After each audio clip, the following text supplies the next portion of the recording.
guys, this would be the second and third topic for chapter 2. So first, the second topic is determinacy of beams.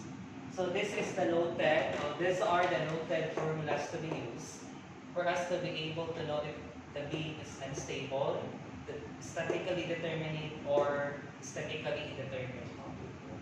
So R here, as you have noticed, is the number of reaction elements, while N is number of free body diagrams. So you should know what are this, R and N. So now proceed to sa note. There are beams where the number of reaction elements is greater than the total number of independent equations of statics available. So there are 3 statics equilibrium equation. So if palabas na mga support o reaction, therefore possibly na indeterminate na ito ang beam or statically indeterminate. The excess number of unknown elements indicates the degree of indeterminacy. So proceed ka sa third, no? Unstable structures. So these are the conditions. First, you can say that a beam is unstable when reaction is less than 3 times the number of free body diagram. Second, if the 3 reactions will meet at a common point is unstable. So take note for the word unstable, statically indeterminate, determinate, as well as stable, no? If the 3 reactions parallel to each other, the beam is unstable also. Okay? For example, so this example, madami na ito 5 conditions sa determinacy of beams as well as unstable structures. So, the question or the example would be classify each of the structures as statically indeterminate, stable or unstable. If indeterminate, specify the degree of indeterminacy. So this is the beam. So how can you guarantee na you can say na indeterminate siya or determinate? So of course, by solving or using these conditions. So first, let's draw the FBD. No? So the FBD would only consider the body only, and the reactions are indicated or labeled out. For example, I already introduced to you the supports last, I think, some earlier videos. So this is the fix or hinge, small pin. So there are 2 reactions involved or unknown reactions. One is a force going to or acting horizontally. Second, acting at y-axis or vertically. And the rulers, this is a ruler. So one reaction only or unknown, one unknown reaction. No? So, kung atong yapon pila ka reaction ang nahitabo dali, so 1, 2, 3, 4. Diba, according sa ganina or the earlier video that if ever ang structure have experienced more than 3 reactions, so therefore it is indeterminate. But sa tamag ko na magbase, let's do the math, no? Knowing na statically indeterminate atong structure. So using no sa atong condition in determinacy of beam, so first identify the number of reactions. So we have 4 number of reactions and only 1 number of BD. So isa na siya ka BD.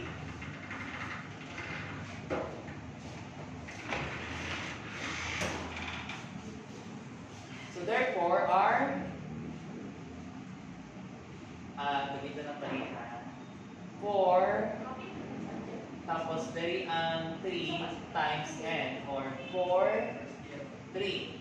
As you can see, 4 is greater than 3. So, therefore, as you can see here, ang iyang kasabot, the beam is statically indeterminate. So, this is indeterminate beam. And now, di ba sa problem, or sa example, or noted sa iyang given na required, if determinate, specify the degree of indeterminacy. So, muna yung excess element no? Na kung iyong galina. So, therefore, just simply, to know the degree of determinacy,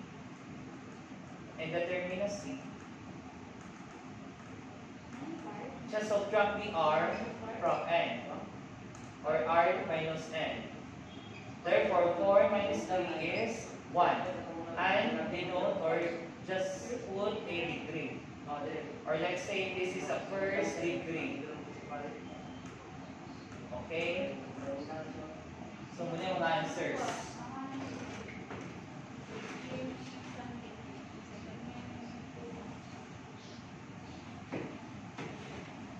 So, let's proceed to the other problem.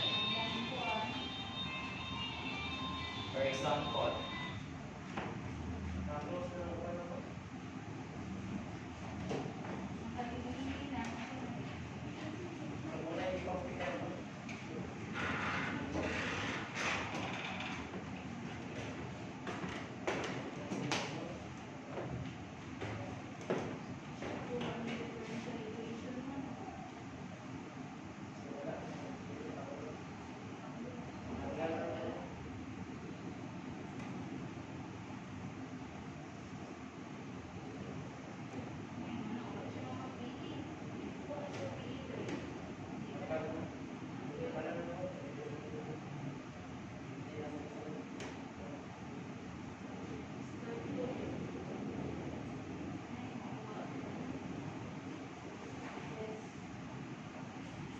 so based on what you have seen, this is a structure involving two bodies, no? 1, 2. Through sa rulers.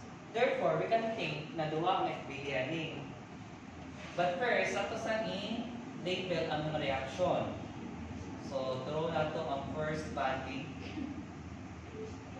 So, this would be the FBD1. Since the support is fixed, therefore, tulo ang reactions or 3 unknown reactions. One is force going to or alongside sa X. Second is vertically force no acting. And lastly, ang moment. Since na may rulers sa B and C, point B and C, therefore, atong tapan i-indicate ko dahil rulers is only one reaction. So sa first FBD, there are 5 reactions. So sa second FBD, FBD2,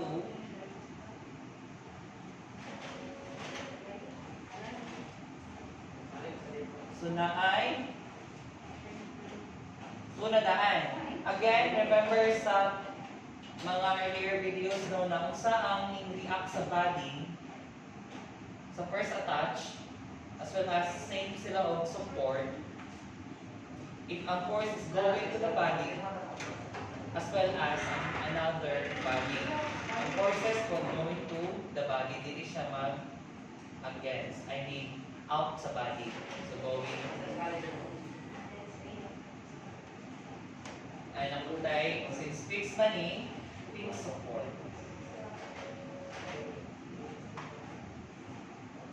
So na ay horizontal force, vertical force, and moment. So same na lima, therefore atong R or number of reactions is 10. And number of FBD is 1, 2. So 2. Itong canon, 10, 3 times n is 2, therefore 10 greater than. Sa ato ang being or structure is indeterminate.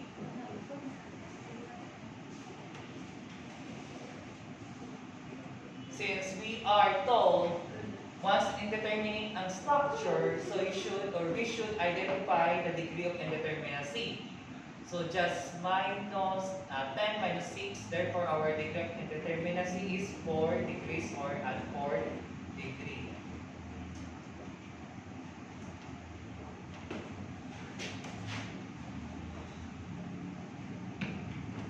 Okay. So another example no involving frame, delete being frame.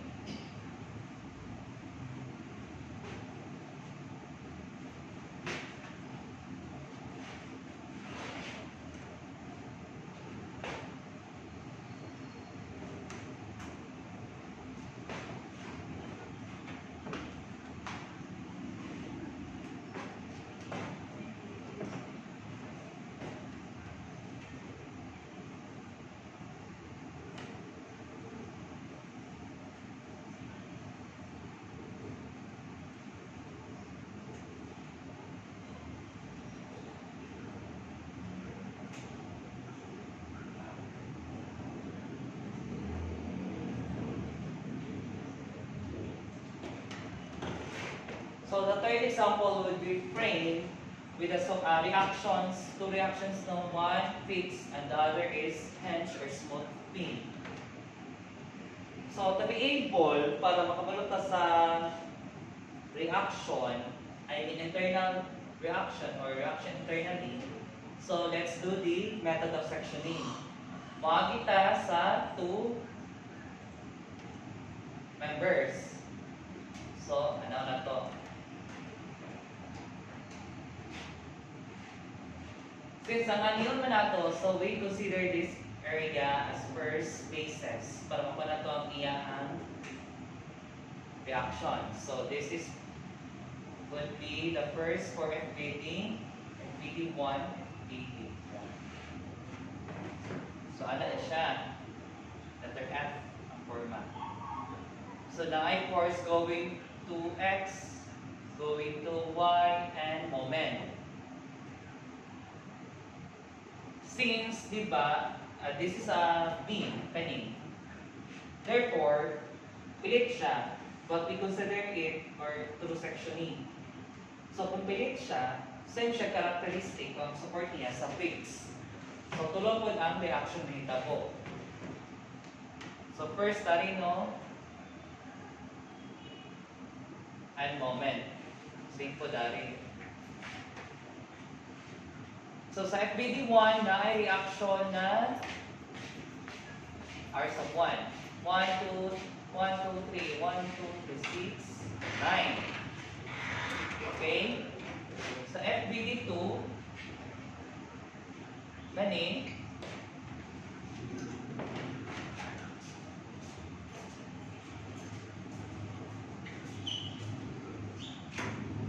again, remember sa atong law sa sectioning, no, I mean, katong once a beam is in section, so dapat ang iyahang forces internally would be opposite, equal, and collinear. Therefore, atong force, simply tension,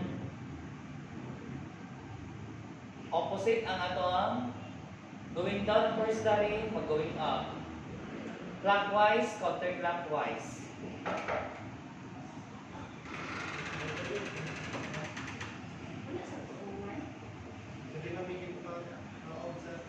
And since this is hinge, therefore, two reactions. So 1, 2, 3, 4, 5, 6, 7, 8. So ang reaction na to is 8. Ang number of FBD, of course, 1, 2, 9 plus 8 is 17. 3 times 2 is 17. 6. Therefore, greater than. So, ato ang frame is indeterminate.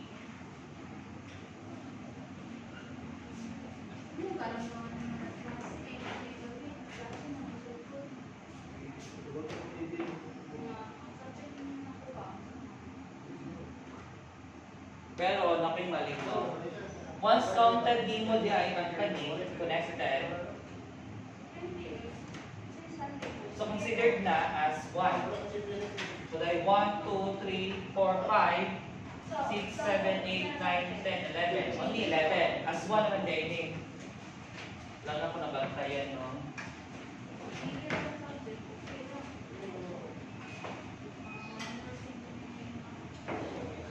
So same po dali, no? 1, 2, 3, 4, 5, 6, 7, 8. Only 8 di siya.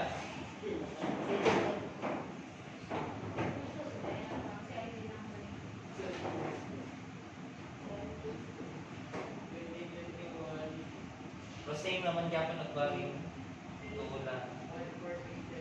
And second. So sorry, kani 11 ang R. So therefore 11 minus 6 is 5 degrees or 50 degree.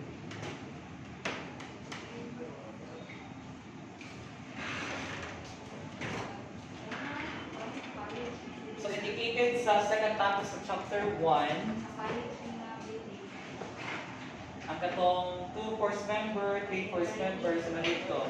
Indicate no na in a 2 force member which is in equilibrium, the force must be equal, opposite, and collinear. Unrelatable. As one na ilahang treatment sa reaction.